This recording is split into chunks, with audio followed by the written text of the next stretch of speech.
Shalom. Selamat pagi Bapak, Ibu, Saudara.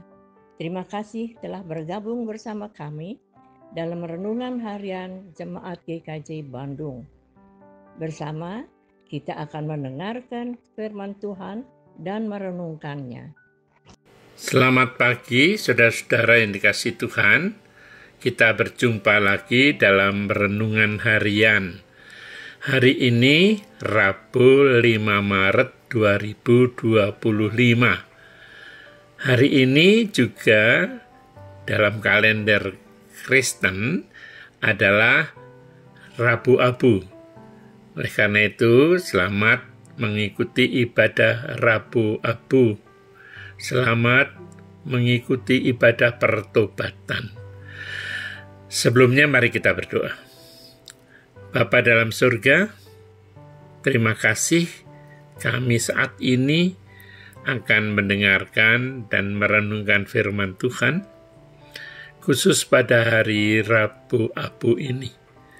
Silakan Tuhan berbicara, kami akan mendengarkan dan mohon Roh Kudus juga yang menolong kami dapat melakukannya dalam hidup ini. Terima kasih dalam Kristus kami berdoa. Amin. Saudara-saudara, tema kita hari ini adalah Aku debu. Debu itu aku. Bacaan dari Yoel pasal 2 ayat 12-17 dan 2 Korintus 5 ayat 20b sampai pasal 6 ayat 10.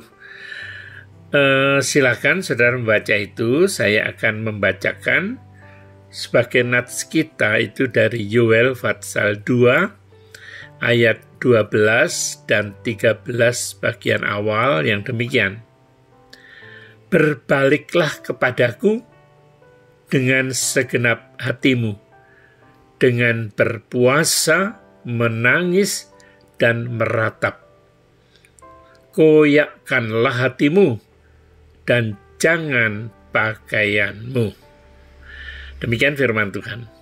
Saudara-saudara yang dikasihi Tuhan, manusia adalah makhluk simbolis, atau istilah lainnya homo symbolicum. Artinya, manusia selalu mengabadikan tindakannya dalam simbol-simbol untuk menaruh makna di dalamnya. Agama adalah salah satu bahasa simbol.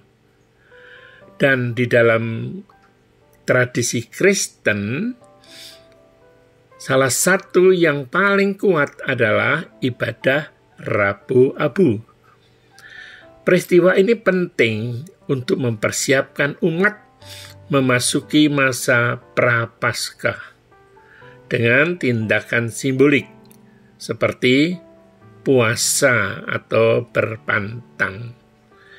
Nah, saudara-saudaraku, namun disinyalir sejak zaman Nabi Yoel hingga sekarang ini, ritual ibadah yang dilakukan umat tidak diimbangi dengan hidup pertobatan yang sungguh-sungguh. Ibadah ritual hanya berfungsi sebagai, katakanlah, make up belaka, hingga menjadi sebuah rutinitas yang sudah kehilangan maknanya. Saudaraku, Rabu Abu itu merupakan permulaan penghitungan masa puasa.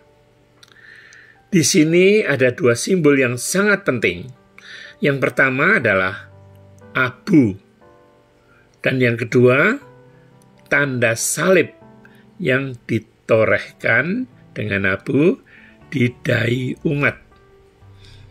Abu adalah materi dasar manusia. Tuhan menciptakan manusia dari debu, lambang kefanaan dan ketidakberdayaan manusia. Sedang salib adalah lambang kehinaan yang dalam kekristenan dimaknai sebagai pusat keselamatan umat manusia di dalam Tuhan Yesus. Nah, saudara-saudara yang dikasihi Tuhan, kalau sekarang saya mengajak saudara-saudara melihat keadaan bangsa kita, bangsa Indonesia. Sudah berpuluh tahun negara kita ini bergumul dengan masalah yang namanya korupsi. Tidak kunjung turun, tapi malah luar biasa, makin besar. Ini tragis. Karena negara kita ini mengklaim bahwa penduduknya itu 100% beragama. Sedangkan korupsi adalah pencurian. Dan lebih ironis lagi, itu dilakukan umumnya oleh orang-orang yang berkedudukan tinggi, memiliki status sosial yang tinggi, dan mereka yang beragama dan mungkin aktif melakukan ibadah agamanya. Hal ini bisa terjadi. Kenapa? Karena agama hanya sebatas topeng untuk menyembunyikan kebusukan dirinya, bukan untuk mengantarkannya ke pertobatan yang sungguh. Seperti akhir-akhir ini yang kita ikuti ya dalam berita, korupsi sampai triliunan, bahkan mendekati 1.000 triliun. Waduh, luar biasa.